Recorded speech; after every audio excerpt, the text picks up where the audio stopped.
My name is Pastor Hal York, and welcome to Truth in the Trenches.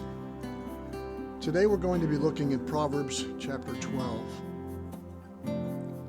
No one understands the human heart better than God. No one knows our hearts better than God. He knows them better than we do. And I think this verse we're going to look at drives that point home very clearly. In Proverbs 12:25, we read, "Anxiety in a man's heart weighs him down, but a good word makes him glad." Here we have a problem. Here we have a prescription for the problem. So let's look at the problem. Anxiety and worry. Anxiety, as we know, is a universal problem of fallen people. Broken people living in the darkness of a fallen world with sinful hearts separated from a holy God. The only answer for such anxiety is the cross of Jesus Christ, to be reconciled to God, forgiven of our sin, and adopted into God's family. And we receive all of that by putting our faith and our trust in Jesus Christ and his work for us on the cross. But even after we come to know Christ, anxiety is still something we all struggle with. And what anxiety does is described very accurately in this verse. It weighs us down. Anxiety is like a virus that infects our life, and we're very familiar with viruses, having gone through what we're going through the last 3 months. It takes over. It rules over us. Everything gets funneled into this black hole of worry and anxiety. It becomes like a weight, a noose around our necks, and we can seem to feel it tightening every day.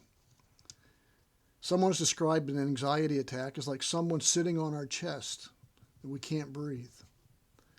Yes, no one knows our hearts better than God, so we need to listen, because he has a prescription for an anxious heart. It may not be one we like or we think is sufficient, but God's word is sufficient. Christ is sufficient for everything in our life. And here's God's prescription for an anxious heart. Anxiety in a heart weighs him down, but a good word. The medicine, a good word. Well, what is a good word? Well, Philippians 4 verse 8, I think we see God's prescription given through Paul. In that verse he says, "Finally, brothers, whatever is true, whatever is honorable, whatever is just, whatever is pure, whatever is lovely, whatever is commendable, if there's any excellence, if there's anything worthy of praise, think about these things." So I think we can draw from that a good word is going to be true. It's going to be honorable. It's going to be just. It's going to be pure. It's going to be lovely. It's going to be commendable, worthy of praise. And the good words that we bring are going to talk about these things. So the person will think about these things. To think on these things. Anxiety is a product of faulty thinking. Paul reminds us of that in Philippians 4, but Jesus reminds us of that as well in Matthew chapter 6, verses 24 to 33. And he does so by asking us a series of questions. He tells us to look at the birds. If God so clothes them and takes care of them, will he not take care of you? If he so clothes the flowers, will he not so clothe you and take care of you? And so he's causing us to think. We can also say God's word is, or a good word is a true word, as we've said, a loving word, a gracious word, a timely word, a sensitive word, an understanding word. It points people to God and to his word. It's a word about God's sovereignty. It's about a word about God's providence, his goodness, his love, the cross of Jesus Christ, and his forgiveness. A good word is God's word, and God's word is a powerful word. But God's prescription does more than just get rid of anxiety. It replaces it with gladness. A good word makes him glad. The power of the right word, spoken wisely into a heart and believed, brings joy and gladness. But that one word is very, very important. It has to be believed. We are anxious and worried because we are people of little faith.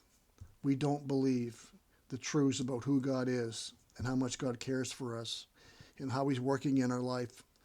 We don't believe Psalm 23. The Lord is our shepherd, because if we did, where would we have time to worry? What would we have to worry about?